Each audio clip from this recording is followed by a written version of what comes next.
Najd वालों में एक शख्स हज़रत सल्लल्लाहु अलैहि वसल्लम के पास आया, सर परेशान यानी बाल बिखरे हुए थे। हम उसकी आवाज़ की भिनभिनाहट सुनते थे और हम समझ नहीं पा रहे थे कि वो क्या कह रहा है। यहाँ तक कि वो नज़दीक आन पहुँचा जब मालूम हुआ कि वो इस्लाम के बारे में पूछ रहा है। हज़रत सल्लल्लाहु अलैहि वसल्लम ने फरमाया कि इस्लाम दिन रात में 5 नमाज़ें पढ़ना है। उसने कहा बस इसके सिवा तो और कोई नमाज मुझ पर नहीं। आप सल्लल्लाहु अलैहि वसल्लम ने फरमाया, नहीं मगर तो नफल पढ़ ले तो और बात है। हज़रत सल्लल्लाहु अलैहि वसल्लम ने फरमाया और रमज़ान के रोज़े रखना। इसने कहा और तो कोई रोज़ा मुझ पर नहीं है।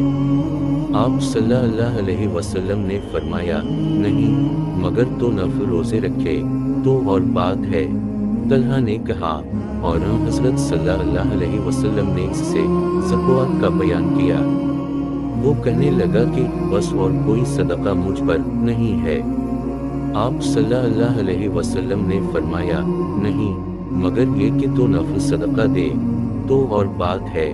रावी ने कहा फिर वो शख्स पीठ मोड़ कर चला। यूं कहता जाता था, कसम खुदा की मैं ना इससे बढ़ाऊंगा ना घटाऊंगा। हज़रत सल्लल्लाहु अलैहि वसल्लम ने फरमाया, अगर ये सच्चा है तो अपनी मुराद को पहुंच गया।